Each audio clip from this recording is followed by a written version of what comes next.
नमस्कार, मेरा नाम अभय कुमार है और अभी हम गांधी मैदान में मौजूद हैं और हमारे साथ अभी प्रिया राज है जो कि जेपी नड्डा से आंखों में आंख डाल के बात की और अपनी हिम्मत के साथ ही बिहार की आवाज़ बनने की कोशिश कर रही हैं। सबसे पहले आप जेपी नड्डा के पास गई तो जेपी नड्डा से बात हुई या नहीं हुई, हमें बताइए। नहीं, बात हुई है जेपी नड्डा से। अच्छा, बात बताइए, आखिर क्या ज़रूरत पड़ गई आपको कि जेपी नड्डा के सामने आपको जा करके कूदना पड़ा अपनी आवाज़ को रखने के लिए? देखिए, अब बिहार की शिक्षा व्यवस्था को आप देख ही रहे होंगे क्या स्थिति है। ये जो बीजेपी इतनी बड़ी पार्टी है, हमें लगता है कि पूरा देश तो बेच रहा है, मेरा बिहार में जो ये पटना यूनिवर्सिटी है ये तो नहीं बेचने आ गए। सही बात है, डर है। बिल्कुल बिल्कुल, क्योंकि बीजेपी का यही मकसद है, सब कुछ को बेच देना, यहाँ से भाग जाना। वो सिर्फ लड़ाई करवा रहे हैं, हिंदू मुस्लिम करवा रहे हैं, तो ऐसे लोगों को बिहार की धरती बर्दाश्त नहीं कर सकती है। जेपी नड्डा भले ही पटना यूनिवर्सिटी के स्टूडेंट रहे हैं, लेकिन उन्होंने पटना यूनिवर्सिटी को क्या दिया? कुछ नहीं दिया। वो तो खुद पढ़ के चले गए, लेकिन एक बार भी नहीं सोचे कि हमारे जो जूनियर वहाँ पे पढ़ रहे हैं वो कैसे पढ़ रहे हैं, कैसे रह रहे हैं, उनको थोड़ा सा भी ये नहीं हुआ।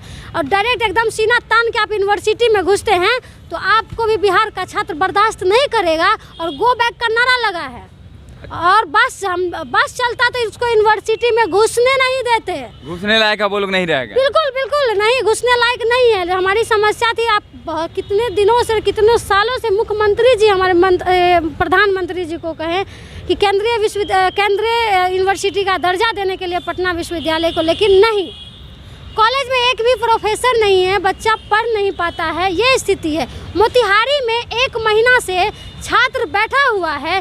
पीएचडी में जिस तरह से धांधली को लेके क्योंकि पीएचडी में आप इंटरव्यू में जिस तरह से कर रहे हैं और बच्चे को एकदम गलत तरीक़ा से आप एडमिशन ले रहे हैं और जो पढ़ने वाले बच्चे हैं आप उसको वंचित कर रहे हैं। गया यूनिवर्सिटी में बच्चा बैठा हुआ है ये धरना पे, आपको कुछ दिखाई नहीं दे रहा है, लेकिन पूरा पटना आप सजा दिए हैं। अच्छा, एक पार्टी के प्रदेश अध्यक्ष आते हैं और उनके आने में करोड़ों अरबों रुपए तक खर्च कर दिए जाते हैं, जबकि माफ़ करिएगा, राष्ट्रीय अध्यक्ष आते हैं, उनके आने में अरबों रुपए खर्च कर दिए जाते हैं, जबकि बिहार में कोई कंपनी नहीं बैठाया जा सकता है। बेरोजगार लोग रोड पे बैठ रहे हैं, खाने का इंतजार कर रहे हैं, कोई आकर खाना दे दे। यही कुछ कोई बोलने वाला नहीं है, यही कोई बोलने वाला नहीं है कि आज पूरा पटना में जो पानी की तरफ पैसा बहाया गया, क्यों?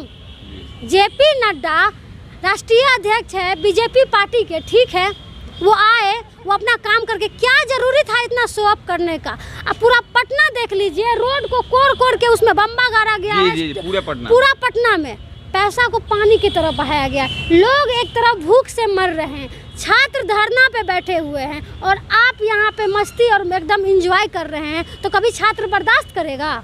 नहीं बर्दाश्त करेगा। आगे हमें बताइए कि आखिर जेपी नड्डा से आपकी बात हो गई फाइनली, आपको बहुत प्रयास करना पड़ा, काफ़ी संघर्ष करना पड़ा, आपको चोट भी लगी हुई है। वहाँ पे एक भी महिला पुलिस नहीं थी। सबसे पहले ढेर सारा प्रशासन, जेंट्स पुलिस ही भरा हुआ था। आप किस तरह से आप देखे ये न्यूज़ वीडियो में, तो हम लोग वीडियो में देखे किस तरह से कर रहे हैं। वहाँ पे तो सबसे पहले तो हम कोर्ट जाएंगे और उस पर एप्लीकेशन देंगे, उस पर केस दायर करेंगे। डीएसपी थे, इंस्पेक्टर थे, कि उन्होंने महिला पुलिस क्यों नहीं रखे थे और महिला के साथ इस तरह से नहीं करना चाहिए, सबसे पहली बात। और जेपी नड्डा से जो मेरा मांग था सेंट्रल यूनिवर्सिटी का, हमने वहाँ पे रखा है और उसकी जो मानसिकता है वो तो आप देख ही सकते हैं।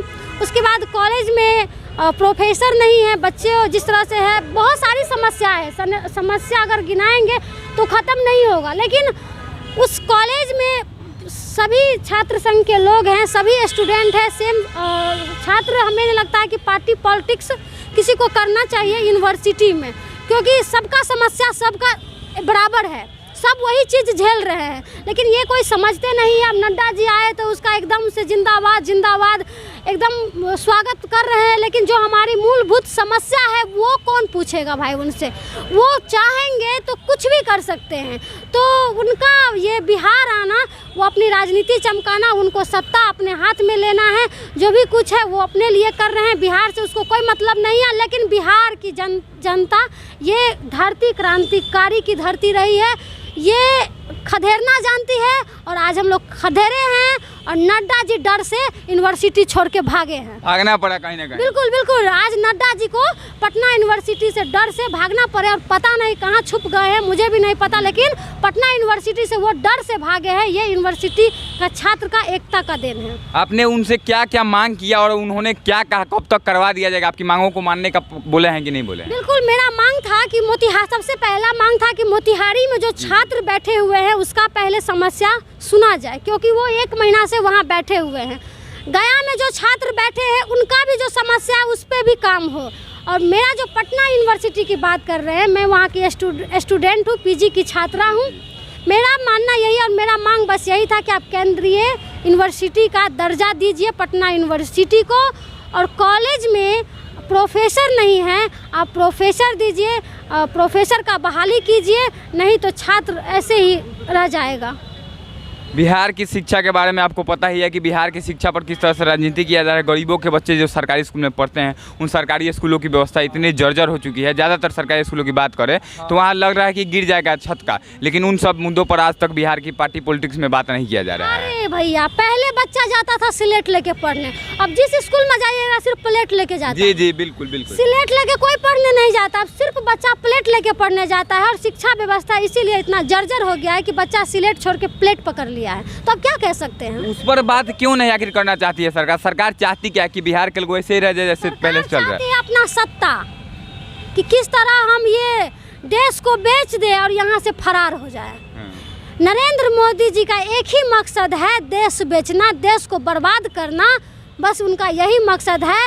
और बिहार की जनता ये बर्दाश्त नहीं करेगी और बीजेपी को खदेड़ के भगाएगी, इतना हमको उम्मीद है। आखिर में आपसे जानना चाहेंगे, बिहार के उन तमाम छात्रों से क्या कहना चाहिएगा जो कि पार्टी पॉलिटिक्स में खुद शामिल होकर के एक दूसरे पार्टियों को समर्थन में आ जाते हैं और जो मांग होती है मांग नहीं कर पाते? देखिए, उन छात्रों से बस यही कहना है, तो भाई पहले अपना समस्या देखो, दूसरा का नहीं देखते हो समस्या तो खुद अपना देखो कि तुम किस स्थिति से गुजर रहे हो, तुमको क्या समस्या हो रहा है। जिंदाबाद मुर्दाबाद होते रहेगा, लेकिन तुम्हारा समस्या क्या है पहले वो देखो। उसके बाद राजनीति तो होता है, राजनीति तो करता ही है, बस वही सत्ताधारी लोग का है, बड़े बड़े लोगों का तो राजनीति है, वही लोग तो नेता बनता है। हम लोग का क्या है, हम लोग एक मामूली छात्र हैं और अपना अधिकार और दूसरे का अधिकार अभी भी समझते हैं। इसीलिए जो गलत करेगा भाई, प्रिया राज उसको तो नहीं छोड़ेगी।